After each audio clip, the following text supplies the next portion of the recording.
ጤና ይስጥልን ተከበራችሁ የህብር ሬዲዮ ቤተሰቦችና አድማጮች ዕለቱን ዜናዎች እናሰማችኋለን። ዜናውን እናሰማችሁን ሀብታሙ አስፋና ታምሩ ገላን ባለንበት ሰዓት አቆጣጠር የዛሬ መጋቢት 13 ቀን 2017 ዓ.ም ዜናዎችን ከማሰማታችን በፊት አርዕስተ ዜናውን እናስቀድማለን።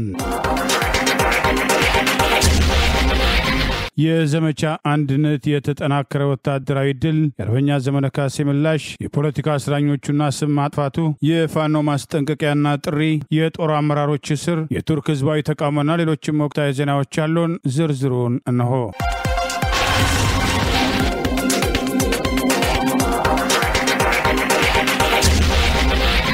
በዘመቻ አንድነት አራተኛ ቀንም የአማራ ፋኖ በጎጃም በተለያዩ ግንባሮች ዛሬም ድል መቀዳጀቱን አስታወቀ።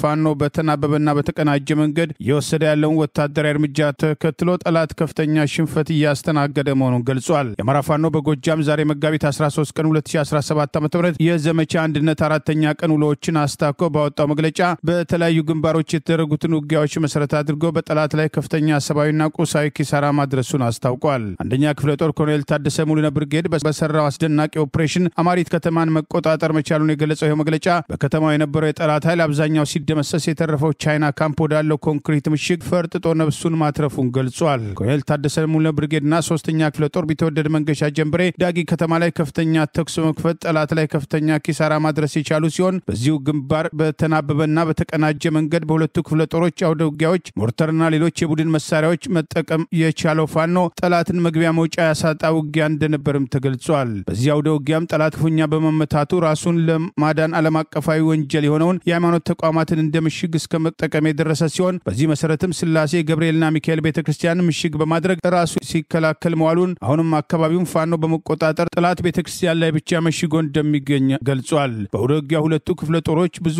የአሸባሪውን ስልጣን አስጠባቂ ኃይል መደምሰስና ቁስለኛ ማድረግ መቻላቸውም ተገልጿል። በግርጨጭ ከተማ በተደረገው ውጊያም የኮሎኔል ታደሰ ሙሉነ ብርጌድ ተርቦች ከተማዋን ከበው ጠላትን ሲያርበደብዱ መዋላቸውን የጠቀሰው መግለጫ በሌላ ግንባር ሐዲስ ዓለማየሁ 7ኛው ክፍለ ጦር አብራጂት ብርጌድ ኮር ከተማ ላይ ደፈጣ በመጣል 3 ባንዳ ሚሊሻዎችን መደምሰስ ሲቻል ብዙዎችን ማቁሰሉን አስታውቋል። ይህ በእንዲህ እንዳለ የአማራ ፋኖ በጎጃም ልዩ ወታደራዊ ኦፕሬሽን ማካሄዱን የገለጸ ሲሆን አንደኛ ክፍለ ጦር ልዩ ኦፕሬሽን ቡድን ባህር ዳር ከተማ ዘልቆ በመግባት የቀበሌ 8 ኮሚኒቲ ፖሊሲንግ ዋና አዛዥ የነበረው ምክትል ሳጅን ጌታቸው በቀለን እስከ ወዲያኛው በመሸኘት ክላሹን ለአንደኛ ክፍለ ጦር ገቢ ማድረግ መቻሉም ተገልጿል። በሌላ በኩል ጠላት እየፈራረሰ እንደሚገኝ የገለጸው የአማራ ፋኖ በጎጃም በዘመቻ አንድነት የመጀመሪያ ቀን ውሎ ብዙ ባንዳ ሚሊሻና አድማ ብተና ሲደመሰስ አይናቸው ያየ 2 ሚሊሻዎች የ8ኛውን በላይ ዘለቀ ክፍለ ጦር ዛምብራ ብርጌድን መቀላቀላቸውን አስታውሶ ካሁን ቀደም በአካባቢው 27 ሚሊሻ በአንድ ቀን ከድቶ ፋኖን መቀላቀሉንም አስታውሷል። የአሸባሪው ሰራዊት እርስ በርሱ መተላለቅ መጀመሩን የጠቀሰው የአማራ ፋኖ በጎጃም በደጀን ወረዳ የሚገኘው የሚሊሻና አድማ ብተና አባላት ወገናችን በድሮንና በከባድ መሳሪያ ማለቁ ሳያንስ የኑሮ ውድነቱ ህዝባችን እያሰቃየው ከናንተ ጋር አንሰራም በማለታቸው ከፍተኛ የሆነ ውጊያ አድርገው ከ4 በላይ ጠላት መሞቱና ከ5 በላይ መቁሰሉ ታውቋል። ራሱን መከላከያ ብሎ የሚጠራ አብይ አገዛዝ ስልጣን አስጠባቂ አሸባሪ ሰራዊት የከዳም እርስ በርሱም እየታኮሰ ከፍ ሲልም በፋኖ እየተደመሰሰ ማለቁና የቀሩትም የመንፈስ ጭንቀት ውስጥ መሆናቸው የማይካድ አደባባይ ሀቅ ነው በማለት የአማራ ፋኖ በጎጃም ዛሬ ባወጣው በዚሁ መግለጫ ጠቅሷል። በዚህም በጠላት ላይ የተወሰደ ያለውን እርምጃ ተከትሎ የአማራ ፋኖ በጎጃም በዘመቻ አንድነት አራተኛ ቀን መግለጫ ላይ ባቀረበው ጥሪ የአማራ ህዝብ ሆይ የጀመርከውን የዘመቻ አንድነት በማጠናከር እጅ ላይ ባለው ማንኛውም መሳሪያ ይህን ወራሪ የተበቀል ፋኖን እንድትቀላቀል ጥሪ እናስተላልፋለን በማለት ዘመቻ አንድነት ተጠናክሮ እንደሚቀጥል አስታውቋል። ይህ በእንዲህ እንዳለ አገዛዙ ለእርሻ ስራ ወደ በረሃ የሚጓዙ 6 ሰላማዊ አርሶ አደሮችን መጨፍጨፉን የአማራ ፋኖ አስታወቀ። ዛሬ መጋቢት 13 ቀን 2017 ዓ.ም ነበልባሉ ገረመው ወንዳው ብርጌድ ህዝብ ግንኙነት እንዳስታወቀው አገዛዙ እርፍና ሞፈር ይዘው ለእርሻ ወደ በረሃ የሚጓዙ 6 ንጹሃኖችን አግቶ በኢልማና ዴንሳ ወረዳ ምላጭ በር ላይ መጨፍጨፉን የዓይን እማኞች ማረጋገጣቸውን ገልጿል። ከቋሪት ወረዳ ቢሆን ዘመን የሚባሉ ንጹሃን አርሶ አደሮችን በአገዛዙ ሲገደሉ ሌሎች ከመንገድ የታፈኑ 4 ንጹሃን ተመሳሳይ ዕጣ እንደደረሰባቸው ተገልጿል። ሟቾች በአዴት ከተማ ታግተው ካደሩ በኋላ በዘመቻ አንድነት ፋኖ ያደረሰባቸውን ጥቃት ለማካካስ ወደ ምላጭ በር ተወስደው በአገዛዙ ስልጣን አስጠባቂ ጦር መረሸናቸው ተገልጿል። የአምስቱን አስክሬን በአቅራቢያ የሚገኝ የፋኖ አደረጃጀት ተዋግቶ ማስነሳት ሲቻል አንዱን ማውጣት እንዳልተቻለም ይኸው መረጃ ገልጿል። ከዚህ ቀደም ጥር 12 ቀን 2017 በሻት ቀበሌ 11 ሰላማዊ ሰዎችን መጋቢት 9 2017 በሰከላ ወረዳ ለጃምብራ ቀበሌ እርሻ ላይ የነበረ አንድ ግለሰብ በገነት አቦ ከተማ በብር አዳማ ከተማና በቋሪት አንዳንድ ቦታዎች ተመሳሳይ ጭፍጨፋ አገዛዙ ማድረጉን ነበልባሉ የገረመው ወንዳወክ ብርጌድ ህዝብ ግንኙነት ባወጣው በዚሁ መግለጫ ጠቅሷል። የኢትዮጵያ መከላከያ ሰራዊት ሰሞኑን በሰሜን ኢትዮጵያ አማራ ክልል ከፋኖ ታጣቂዎች ጋር በተካሄደ ጦርነትም ከ300 በላይ ታጣቂዎችን መግደሉን ገለጸ። ፋኖ በበኩሉ መግለጫውን በማስተባበል ከ600 በላይ የመከላከያ ሰራዊት አባላትን መግደሉን ገለጸ። ከፋኖ ጋር ውግንና አላቸው የተባሉትም የህዋቱ ብርጋዴር ጄኔራል ምግበም ምላሽም ሰጡ። የመከላከያ ሰራዊቱ በትላንትናው ዕለት ባወጣው መግለጫ በተለያዩ የአማራ ክልል ዞኖች ውስጥ ባለፉት 2 ቀናት በተካሄዱ ጦርነቶች 317 የፋኖ ታጣቂዎች መሞታቸውን 125 መቁሰላቸውን ገልጿል። በወሎ ቤተ አማራ ፋኖ ቃል አቀባይ አበበ ፋንታውን ለሮይተርስ የዜና አገልግሎት በሰጡት አስተያየትም መከላከያው 30 የፋኖ ታጣቂዎችን እንኳን አልገደለም በማለትም መግለጫውን አስተባብለዋል። በጎንደር የፋኖ ቃል አቀባይ ዮሐንስ ንጉሱ በበኩላቸው በሰጡት አስተያየት በተካሄደው ጦርነትም 602 የፌደራል ወታደሮች መሞታቸውን 430 መቁሰላቸውን 98 ወታደሮች መማረካቸውን በርካታ የጦር መሳሪያዎች በፋኖ እጅ መግባታቸውን ገልጸዋል። መከላከያ በትላንትና መግለጫው ብርጋዴር ጄኔራል ምግበ ኃይሌም ከፋኖ ታጣቂዎች ጋር በመወገን እልቂትም እየጋበዙ ነው የሚል ወቀሳ ማቅረቡን ተከትሎ ብርጋዴር ጄኔራል ምግበም በሰጡት ምላሽ እኔ ከፋኖ ታጣቂዎች ጋር ግንኙነት የለኝም፣ የቀረበብኝም ውንጀላ መሰረተ ቢስና እውነታውን ለማስቀየር የሚጣጣሩ ሰዎችም አጀንዳ ነው ብለውታል። ከኤርትራ መንግስትም ሆነ ከፋኖ ታጣቂዎች ጋር ምንም አይነት ግንኙነት የለኝም ያሉት ብርጋዴር ጄኔራል ምግበ ኃይሌ የኛ ዋነኛ ትኩረትም የሰሜን ኢትዮጵያ ጦርነትን ያስቆመው የፕሪቶሪያው የተኩስ አቁም ስምምነትን ተግባራዊ ማድረግ የፖለቲካ ጉዳዮችን በውይይትም መፍታት ነው ሲሉም አስተያየታቸውን ሰጥተዋል። አርበኛ ዘመነ ካሴ ዘመቻ አንድነትን አስታኮ ምላሽ ሰጠ። የአብይ አህመድ ተራውን ጀላን ወደ ጎን በማድረግ ፋኖ ከሌላ የተዋሰው ሪዮት ከሰው የተዋሰው ጠመንጃና ጥይት የተበደረው መሪ የገዛው አስተማሪ አልነበረም የለውም አይኖረውም በማለት ዘመቻ አንድነት ባገዛዙ ላይ ያደረሰ ያለውን ጫና በተመለከተ ገልጿል። የአማራ ፋኖ በጎጃም ዋና መሪና የዘመቻ አንድነት መሪዎች አንዱ አርበኛ ዘመነ ካሴ አገዛዙ አራቱ የፋኖ አደረጃጀቶች ከመጋቢት 10 ቀን ጀምሮ ያወጁትን ዘመቻ አንድነት ተከትሎ እየደረሰ በት ያለውን ሽንፈት ለማካካስ የህወሓት ጄኔራሎች ይመሩታል በማለት የሰጠውን ሐሰተኛ መግለጫ አስታኮ ዛሬ ምላሽ ሰጥቷል። አርበኛ ዘመነ ካሴ ፋኖ ከሌላ የተዋሰው ሪዮት ከሰው የተዋሰው ጠመንጃና ጥይት የተበደረው መሪ የገዛው አስተማሪ አልነበረውም የለውም አይኖረውም በማለት ራሱን መከላከያ ብሎ የሚጠራ አገዛዙ ስልጣን አስጠባቂ ጦር ያወጣውን መግለጫ አጣጥሏል። ይህ በእንዲህ እንዳለ አብይ አህመድ ሰሞኑን በፓርላማ ፋኖ ጥይት አይበሳኝም በሚል የጅብ ቆዳ ይጠቀማል በሚል የተናገረውን ሐሰተኛ ትርክ አስታኮ አርበኛ ዘመነ ካሴ የጀግኖች አባቶቻችንን ጽናት የተነሳንበትን ዓላማ መሰረት አድርገን እየታገል ነው በማለት የአብይን ሐሰተኛ ትርክ ታጣጥሎ ዘመቻው የፋኖ አንድነትን የሚያጸናና ተጠናክሮ እንደሚቀጥል ስርዓቱ ግባተ መሬቱ እንደሚፈጸም አይቀሬ መሆኑን ገለጸ። አይነት ለአንድ ዓመት የተሰባሰቡ ሰዎች የፈጠሯቸው ድርጅቶች የሳሙና ፋብሪካም ይሁን የኛ አይነት ህዝባዊና አብዮታዊ ትግሎች የራሳቸው ባዮሎጂ አላቸው። ከአንድ የእድገት ምዕራፍ ወደ ሌላኛው የሚሸጋገሩበት ተፈጥሯዊ ዑደት አላቸው። ልክ አባጨጓሬ ከእንቁላል ተነስቶ ወደ የሚያምር ቢራቢሮነት የሚቀየርበት አይነት የህይወት ዑደት።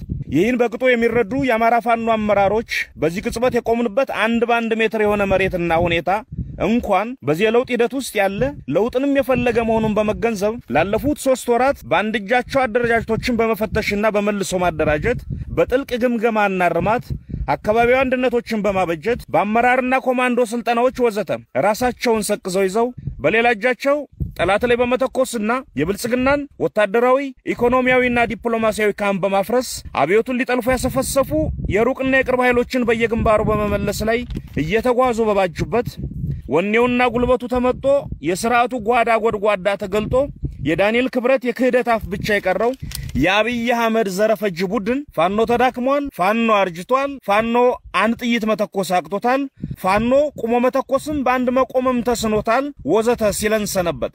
ይህንን የብልጽግና ቡድን ስንፍናና ድንቁርና በቅጦ የተረዳው የአማራ ፋኖ ብልጽግና በራሱ ምላስ ራሱን አታሎና ሸንግሎ አባብሎ በተኛበት አሳቻ ሰዓት ሳያጉረመርም ደጋው ላይ ዘንቦ ሊገድቡት የማይችል ደራሽ ጎርፍ ሆኖ ቆላውንና ከተሞችን ሳይቀር አጥለቀለቀው። የብልጽግናን ጉድፍ እዚህም እዛም እያግተ አንተለተለ ጠረገው። ምድሩም ሰማዩን በደስታ ሳቀ። በፋኖ ብቃት ዓለም ተደነቀ። በዚህ የተደናገረውና የደነገጠው የብልጽግና የሙት ስብስብ እነገሌ መርተዋቸው ጀነራል ገሌ ያቀናጅቷቸው የሚል ለሰሚ የሚያስንቅና የሚያስቅ መግለጫ የአብይ አህመድን የዘር ማጥፋት ፕሮጀክት ሜዳ ላይ በሚመራው ተቋም በኩል አውጥቷል። የኛ ትግል ከሌላ የተዋሰው ርዕዮት፣ ከሰው የተዋሰው ጠመንጃና ጥይት፣ የተበደረው መሪ፣ የገዛው አስተማሪ አልነበረውም፣ የለውም፣ አይኖረውም። ሁሉም በአማራ ልጆች አዲስ አስተሳሰብ ለአማራ የሆነና እየሆነ ያለ ትግል ነው። ድል ለማድረግ የሚያስፈልገው ሁሉን አቀፍ ብቃትና ችሎታ እኛ የአማራ ታጋዮች እጅ ላይ መዳፍ ላይ ይገኛል። የአማራ ክንድ አንቆ ይዟቸዋል፣ አንቀርቅቦ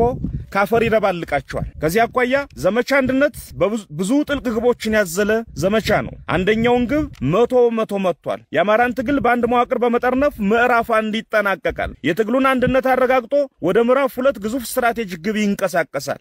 የአማራ ህዝብ የድል ካባ ይጎናጸፍ። ይሄው ነው።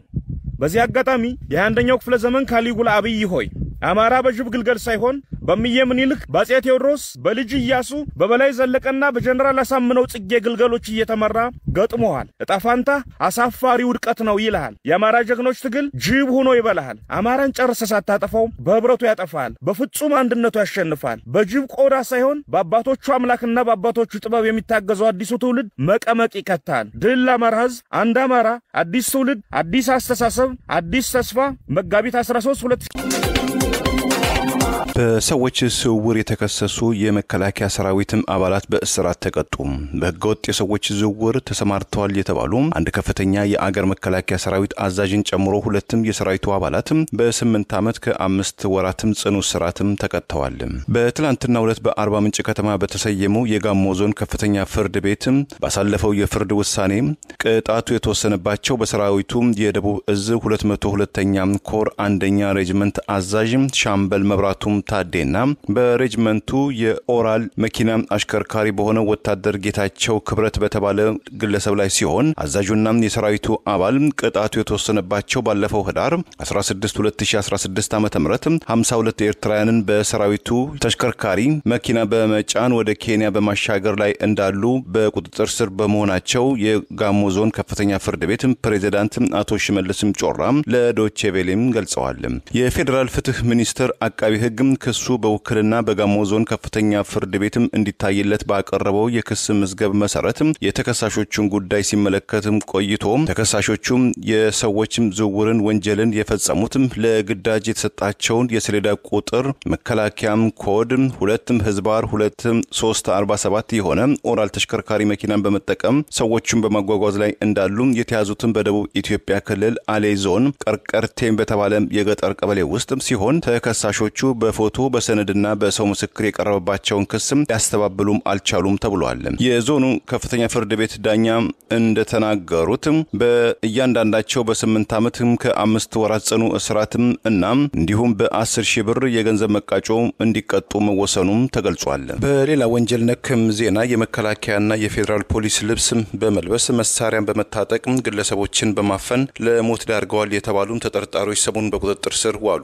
በቅርቡ በአዲስ አበባ ኮልፌ ሉካንዳ ቤት አካባቢ ሸቀጥ ጭኖ በሚጓዝ ኤፍኤስአር መኪና ላይ ተዳብሎ ወደ ቤቱ ይጓዝ የነበረ ቶፊክ ጀማል የተባለ የመርካቶ የቀን ሰራተኛ ዜጋን መንገድ በመዝጋት ከመኪና በማስወረድ ጭነቱን ለኦነግ ሸኔ ልታቀብሉ ነበር በሚል የሐሰት ውንጀላ በማቅረብ ቶፊክና የመኪናውን አሽከርካሪ በማስገደድ ኤፍኤስአር መኪናውን በሌላ ሹፌር በማስነዳት ቶፊክን በመደብደብ ጦር ኃይሎች አካባቢ ከመኪናው በመጣል በሌላ መኪናም ተገይቶ እንዲሞት በማድረግ የተጠረጠሩ 11 የሚጠጉ ተጠርጣሪዎች በቁጥጥር ስር መሆናቸው ታውቋል። በዚህ በጦር መሳሪያ በታጀበው ዝርፊያ ላይ አንድ የኢትዮጵያ ንግድ ባንክ መኪናና የባንኩ ሹፌር ከነግብረ አበሮቻቸው መያዛቸውን የሹፌሮች አንደበት የተሰኘው ድረ ገጽም ዘግቧል።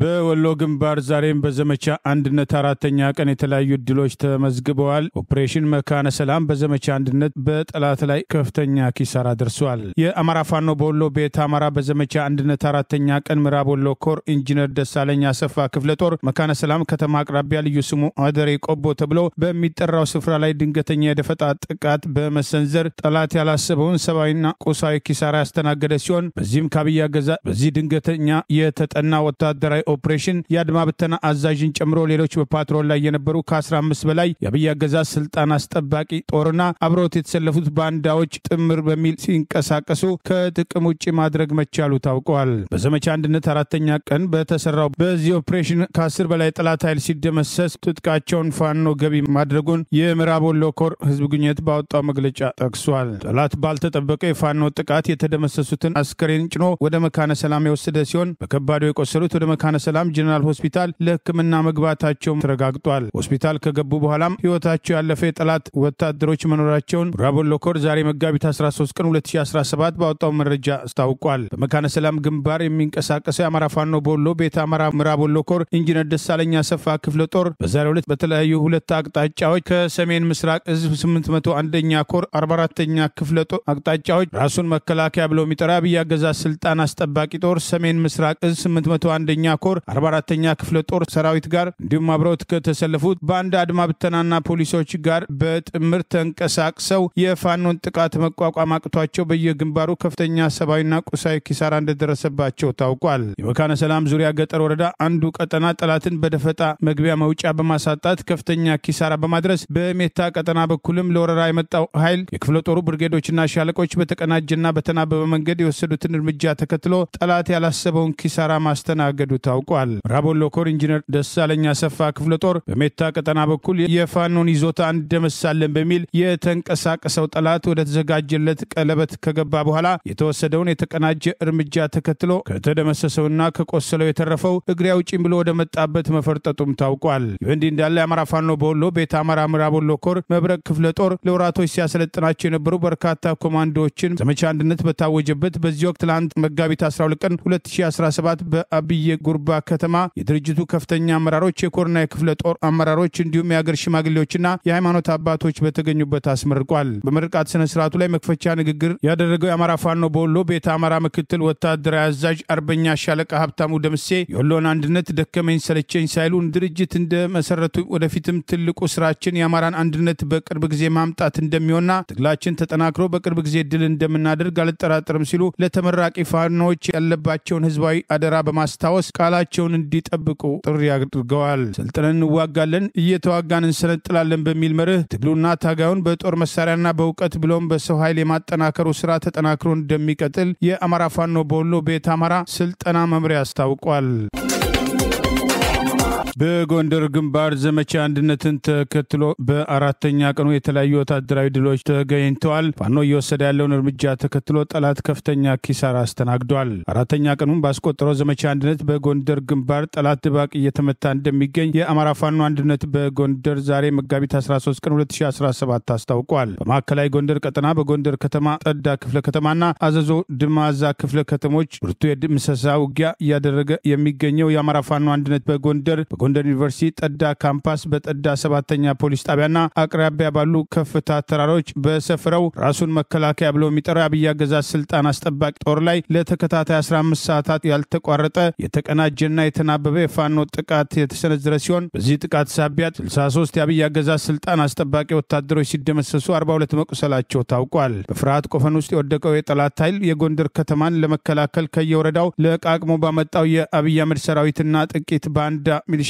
አድማ ብተናዎች አከማችተው በነበረው ቁጥሩ የበዛ መንጋ ሰራዊት ለመከላከል የሞከረ ቢሆንም ወረዳውን ሰብረው ለመግባት የማይበገሩ የፋኖ ሰራዊት የተቀናጀ ጥቃትን አልፈው መሄድ እንዳልቻሉ ታውቋል። የአብይ አገዛዝ ስልጣን አስጠባቂ ሰራዊት ራሱን ለመከላከልና የፋኖን ግስጋሴ ለመክታት በሚል አሉኝ የሚላቸውን ሁሉንም ዘመናዊ መሳሪያዎች በማሰለፍ ያደረገው መፍጨርጨር እንዳልተሳካ ታውቋል። የአማራ ፋኖ አንድነት በጎንደር የጎንደር የበጋሻው ክፍለ ጦርና የታድሎ ብርሃን ክፍለ ጦር ብርጌዶች ጠላትን በሚገባው ቋንቋ በተናበበና በተቀናጀ መንገድ ያናገሩት ሲሆን በተመሳሳይ በማዕከላዊ ጎንደር ቀጠና የጎንደር የበጋሻው ክፍለ ጦር የተውጣጡ ሻለቆች ምዕራብ በለሳ ወረሃላና አርቢትን በመቆጣጠር በጠላት ላይ ከፍተኛ ኪሳራ ማድረሳቸው ታውቋል። በደቡባዊ ጎንደር ቀጠና ከደብረ ታቦር አቅራቢያ የጉና ክፍለ ጦር አንድ ሻለቃ በወሰደው የደፈጣ ጥቃት 5 የጠላት ኃይል ሲደመሰስ 8 መቁሰሉም ታውቋል። የአማራ ፋኖ አንድነት በጎንደር የዘመቻ አንድነት በጎንደር ግንባር ልዩ ልዩ ቦታዎችን አጠናክሮ ዘመቻውን መቀጠሉን ዛሬ መጋቢት 13 ቀን 2017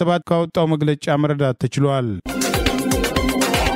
ዓለም አቀፉ የህፃናት ነፍስ አድን ተቋም ዩኒሴፍም የአሜሪካ አስተዳደር በጀት በማቋረጡ የተነሳም ከ1 ሚሊዮን በላይ ህፃናት በኢትዮጵያና በናይጄሪያ ለረሃብ ሊጋለጡ ይችላሉ ሲል አሳሰበ። ዩኒሴፍ በትላንትናው ዕለት ባወጣው መግለጫ የአሜሪካው ፕሬዝዳንት ዶናልድ ትራምፕ አስተዳደራቸው የአሜሪካው ዓለም አቀፍ የእርዳታም ተቋም USAID አገልግሎቱን ለመጪው 3 ወራት ወይም 90 ቀናት እንዲቋረጥ ፕሬዝዳንት ትራምፕ ፕሬዝዳንታዊ ትዕዛዝ መስጠታቸውን ተከትሎ በቀጣዩ 2 ወራት ውስጥ 1.3 ሚሊዮን እድሜያቸው ከ5 ዓመት በታች የሆኑ ጨቅላ ህፃናት በኢትዮጵያና በናይጄሪያ ለከፋ የምግብ እጦትም ይጋለጣሉ፣ ህይወት አድን ምግብም አልባ ሊሆኑ ይችላሉ ሲል አሳስቧል። የዩኒሴፍ ምክትል ዳይሬክተሯም ኬቲ ቫንደር ሄጀን ከጄኔቫ በበይነ መረብ አማካኝነት ለጋዜጠኞች በሰጡት አስተያየትም አዲስ እርዳታም ካልተገኘ በመጪው ግንቦት ወር ላይ 70,000 ህፃናት በኢትዮጵያ ውስጥ ህይወታቸው ፈተና ውስጥ ይወድቃል፣ በናይጄሪያም እንዲሁ 80,000 ህፃናትም ተመሳሳይ ችግር ይገጥማቸዋል በማለትም ስጋታቸውን ገልጸዋል። ከእርዳታ መቋረጥ ጋር በተያያዘም በኢትዮጵያ ውስጥ የተለያዩ የጤና ፕሮግራሞች መቋረጣቸው የተገለጸ ሲሆን ለአብነትም ያህል በአፋር ክልል ከነበሩ 30 የተንቀሳቃሽም ጤና ኬላዎች መካከል ከ7ቱ በቀር የተቀሩትም 27ቱ አገልግሎት ከመስጠትም መቆጠባቸውን የገለጹት የዩኒሴፍም ኃላፊ የእርዳታ መቋረጥም የህፃናትን ህይወትም በቋፍ ውስጥ እንዲወድቅም ያደርገዋልም ሲሉ አሳስበዋል። የአማራ ብሔር ተወላጅ ህሊናና የፖለቲካ እስረኞች መካከል እነ መስከረም አበራ የአብይ አህመድ ማህበራዊ አፈቀላጤ የሆነው ግለሰብ የከፈተባቸውን የስም ማጥፋት አስታኮ ለፍርድ ቤት አቤት አሉ። በአማራ ማንነታቸው ሳቢያ በግፍ እስር ላይ የሚገኙ የአማራ ብሔር ተወላጅ ህሊናና የፖለቲካ እስረኞች መካከል መምህርትና ጋዜጠኛ መስከረም አበራ፣ የምክር ቤቱ አባል አቶ ዮሐንስ ቧያለው፣ ጋዜጠኛ ገነት አስማማው፣ ሌላው የምክር ቤት አባል አቶ ክርስቲያን ታደለ በትላንትናው ዕለት ለችሎት የኦህዴድ ብልጽግና አገዛዝ አክቲቪስትና የማህበራዊ ሚዲያ አፈቀላጤ የሆነው ስዩም ተሾመ የተባለው ግለሰብ በአማራ ማንነታቸው ብቻ በግፍ እስር ላይ በሚገኙ የምክር ቤት አባላትና በሌሎችም ያገዛዙ የፈጠራ የሽብር ተከሳሾች ላይ የከፈተውን የስም ማጥፋት በተመለከተ ለፌዴራል ፍርድ ቤቱ አቤት ብለዋል። የአማራ ብሔር ተወላጅ የህሊናና የፖለቲካ እስረኞቹ እነ መስከረም አበራ ባቀረቡት በዚሁ ክስ ራሳቸውን ለመከላከልና ምላሽ ለመስጠት በማይችሉበት ሁኔታ በቅሊንጦ ማረሚያ ቤት በስር በሚገኙት በነ አቶ ዮሐንስ ቧያለውና አቶ ክርስቲያን ታደለ ላይ ይኸው የአብይ አህመድ ማህበራዊ ሚዲያ አፈቀላጤዎች አንዱ የሆነው አክቲቪስት መጋቢት 11 ቀን 2017 ነፃ ውይይት የተሰኘውን ኦንላይን ላይ በዩቲዩብ አድራሻው ተጠቅመው በሰራው ፕሮግራም ላይ በእርግጥም ለ2 ዓመት ገደማ በግፍ እስር ላይ ከሚገኙ አማራዎች መካከል በተለይም የምክር ቤት አባሉ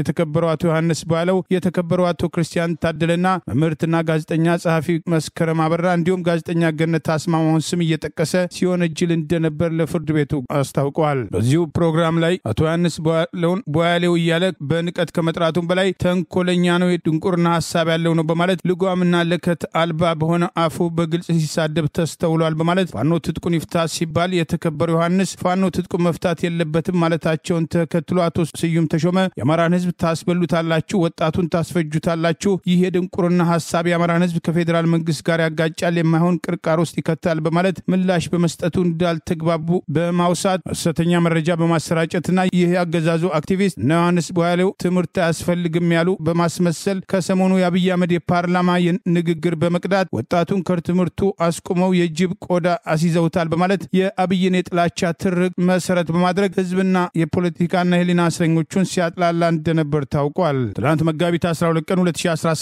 ዓ.ም በፌዴራል ከፍተኛ ፍርድ ቤት ልደታ ምድብ በነበረው ችሎት አክቲቪስቱ በህገ መንግስቱ አንቀጽ 23 ንዑስ አንቀጽ 3 መሰረት ነፃ ሆኖ የመገመት መብታችንን በመንፈግ ሰድቦናል፣ በሐሰት ሲወነጅለን ውሏል በማለት የፖለቲካና የህሊና እስረኞቹ ክሳቸውን አቅርበዋል። ተከሳሾቹ በጠየቁት መሰረት ፍርድ ቤቱ ስዩም ተሾመ ለቀረበለት ክስ የመጥሪያ ትዕዛዝ እንደሚሰጠው ያስታወቀ ሲሆን አቃቤ ህግ መረጃ አሳልፎ በመስጠት ራሳችን ለመከላከል በማንችልበት ሁኔታ በስርዓቱ አገልጋይ ዘመቻ ያስከፈተብን ይመስላል ሲሉ ጥርጣሬያቸውን ጭምር ገልጸዋል። ቅሬታ አቅራቢዎቹ በእርግጥም ተቋሙ ንጹህ ከሆነ ግለሰቡ በግልጽ ለፈጸመው ወንጀል ክስ በመስረት ተጠያቂነትን ያሰፍን ይሆን በማለት በችሎቱ ላይ የአቃቤ ህግን ውግንና የሚያሳየውን ጥያቄያቸውን አቅርበዋል። የቀድሞ የወሊሶ ዩኒቨርሲቲ መምህር የሆነው ስዩም ተሾመ ከአብይ አገዛዝ የማህበራዊ ሚዲያ አፈቀላጤዎች አንዱ ሲሆን በተደጋጋሚ ስርዓቱን ለመደገፍ ሆን ብሎ የአማራ ብሔር ተወላጅ ህሊናና የፖለቲካ እስረኞችና የአማራ ህዝብ የህልውና አደጋን ለመከላከል የሚደረገውን የፋኖ እንቅስቃሴ እንደሌሎች ሁሉ ሲያጥላላ እንደነበር አይዘነጋም። የአማራ ፋኖ በወሎ ቤት አማራ ላስታ ሳምኖ ኮር በዘመቻ አንድነት ሰሞኑን በላሊበላ የወሰደውን እርምጃ ተከትሎ 26 በላይ ሚሊሻና ከ5 በላይ ባንዳ ፖሊሶች የተደመሰሱበትን ወታደራዊ እርምጃ በማስታወስ አማራን እርስ በርስ ለማጫረስ የተነሳው አገዛዝ መሳሪያ እንዳይሆኑና የፋኖን ትግል እንዲቀላቀሉ ጥሪ አቀረበ። የአማራ ፋኖ በወሎ ቤት አማራ ላስታ ሳምኖ ኮር በዘመቻ አንድነት መጋቢት 11 ቀን 2017 ዓ.ም ባደረገው ውጊያ ከ26 በላይ ባንዳ ሚሊሻና ከ5 በላይ ባንዳ የፖሊስ አባላት በውጊያ መደምሰሳቸውን ተከትሎ የሐዘን ድንኳን ቅዱስ ላሊበላ ከተማ ላይ ተተክሎ መዋሉን እናውቃለን በማለት አስታውሶ በ4,000 ብር ደሞዝ እየታለለ ያለው ሚሊሻና ፖሊስ አባላት ያገዛዙ ዓላማ አማራን በአማራ ማስጨረስ መሆኑን በማወቅና በመረዳት የብልጽግናን ወንበር ለማስጠበቅ ደፋ ቀና የሚሉ መሬቶችን በሊዝ እየሸጡ ሀብት የሚያግበሰብሱ ልጆቻቸውን ወደ ውጭ ሀገር እየላኩ የምስኪኑን ህዝብ ለሚያስጨርሱ የላስታ ወረዳ፣ የቡግና ወረዳ፣ የግዳን ወረዳ፣ የመቄት ወረዳ የላሊበላ ከተማ አስተዳደር ካድሬዎችና አመራሮች ሙሉ ኃላፊነቱን ይወስዳሉ፣ ለወደፊትም የታሪክ ተጠያቂ ይሆናሉ በማለት በአማራ ህዝብ ላይ ጦርነት የከፈተውን አገዛዝ በመቃወም የፋኖን እንቅስቃሴ እንዲቀላቀሉ ለቀሪ ሚሊሻና አድማ ብተና ፖሊሶች ጥሪ አድርገዋል። የአማራ ፋኖ በወሎ ቤት አማራ ላስታ ሳምኖ ኮር ዛሬ መጋቢት 13 ቀን 2017 ባወጣው በዚህ መግለጫ የገደለው ባልሽ የሞተው ወንድምሽ ሐዘንሽ ቅጣጣ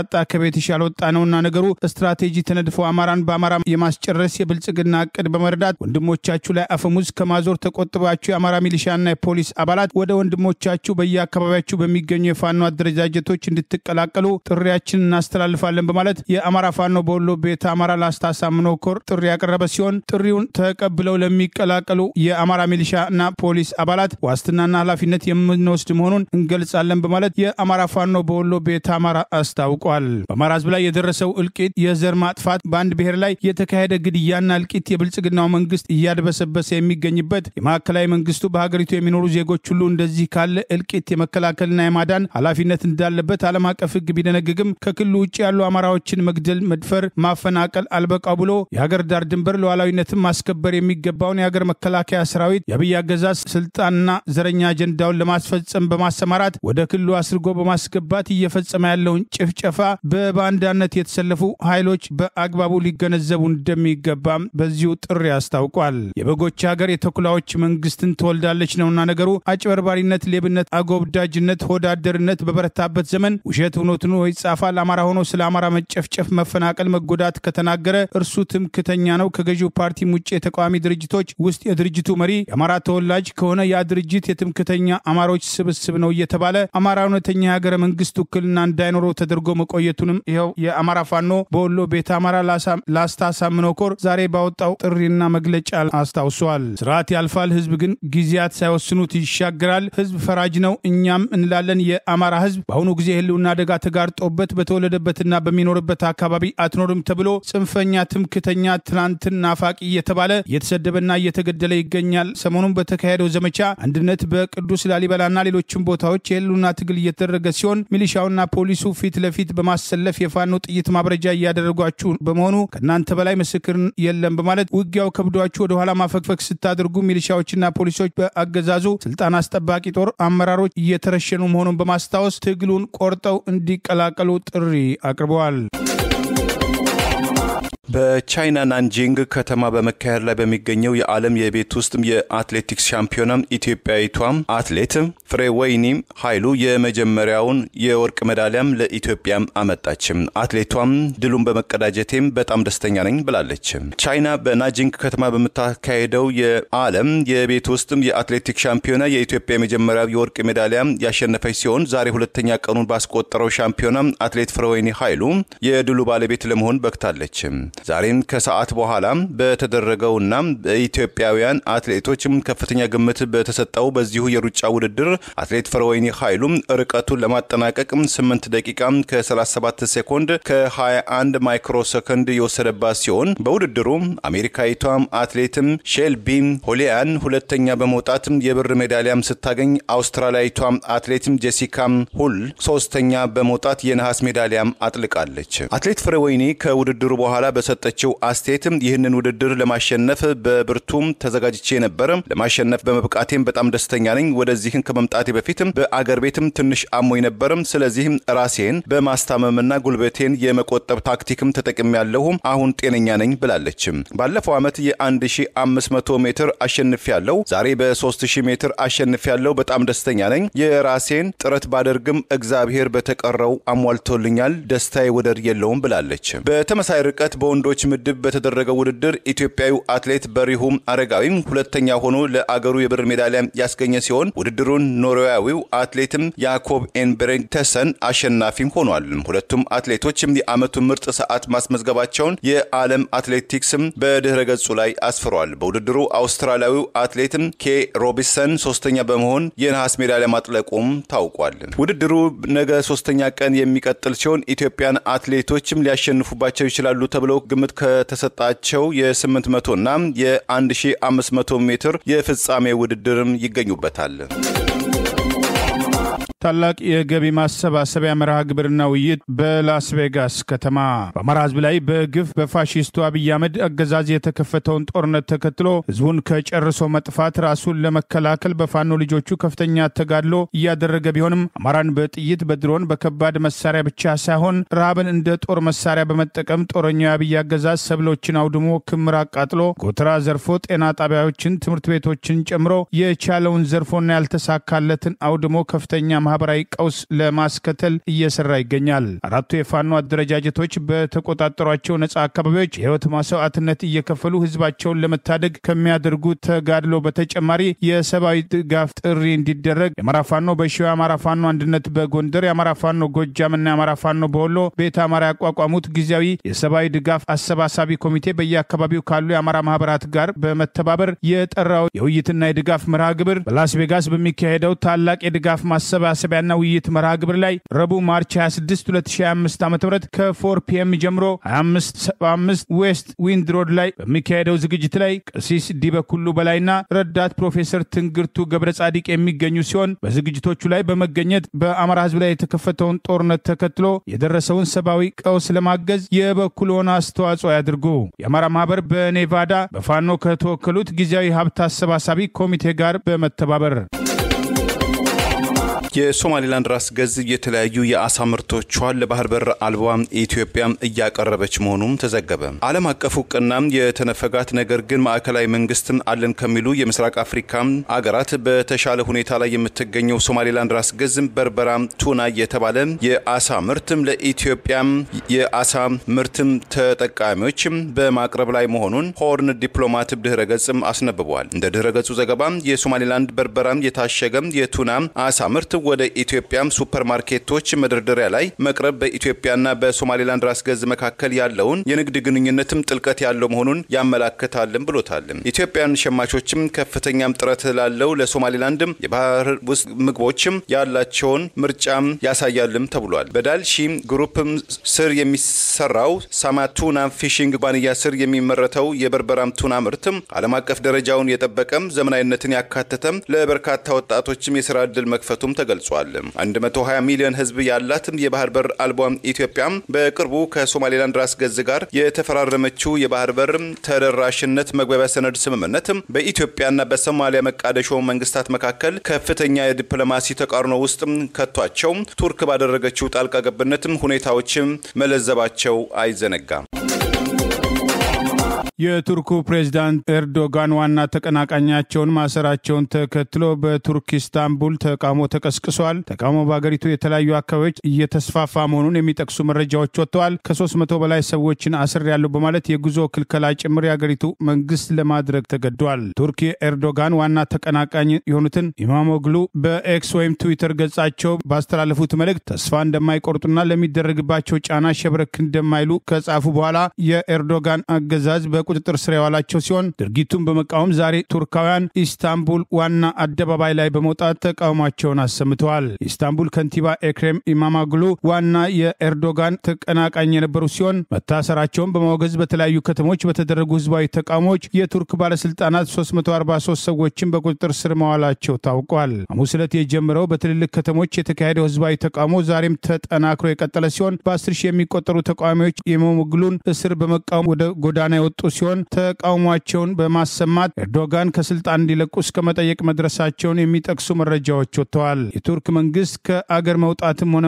መግባት ለጊዜው ክልከላ ማድረጉን የሚጠቅሱ ተጨማሪ መረጃዎችን መውጣት ጀምረዋል። ኤርዶጋን ዋና ተቀናቃኛቸው የሆኑትን ከንቲባ ኢማግሉን በሙስናና በሽብርተኝነት ምርመራ ይፈለጋሉ በሚል ሮብለት በቁጥጥር ስር ያደረገ ሲሆን የመንግስቱ ዜና ወኪል አናዶሉ ኤጀንሲ ረቡዕ እንደዘገበው የፕሬስ አማካሪያቸውን ሙራት ኦንጉን ጨምሮ ከከንቲባው ጋር በተገናኘ 100 ለሚሆኑ ሰዎች የስር ትዕዛዝ መውጣቱም ተገልጿል። ፓርቲያቸው ክሱ ከፖለቲካ ጋር የተያያዘ ነው በማለት ተቃውሞውን ያሰማ ሲሆን ቱርካውያን ዛሬ በተለይ በዋና ከተማ ኢስታንቡል አደባባዮችን አጨናንቀው ጠንካራ ተቃውሞ በማድረግ ኤርዶጋን ከስልጣን እንዲወርዱ ጭምር እስከ መጠየቅ ደርሰዋል። የቱርክ የአገር ውስጥ ጉዳይ ሚኒስትር አሊ ዩርሊካይ ዛሬ ቅዳሜ በሰጡት መግለጫ ማህበራዊ ስርዓትን የሚያደፈርሱ የሀገራችንን ሰላምና ደህንነት የሚያደፈርሱ ሁከትና ብጥብጥ የሚፈልጉ ሁሉ እድል አይሰጣቸውም፣ በእርግጠኝነት አይታገሱም በማለት በኤርዶጋን ዋና የፖለቲካ ተቀናቃኝ ከንቲባ ኢማሞግሉ በኢስታንቡል በሚገኘው የካላያን ፍርድ ቤት ዛሬ ቅዳሜ በአቃቢ ሕጎች ፊት ለተጨማሪ ጥያቄ ይቀርባሉ ተብሎ እንደሚጠበቅም ታውቋል። ከነገ ጀምሮም በመላው ሀገሪቱ ተቃውሞዎች ተጠናክረው እንደሚቀጥል እየተገለጸ ሲሆን ትላንት አርብ በቱርክ የሚገኙ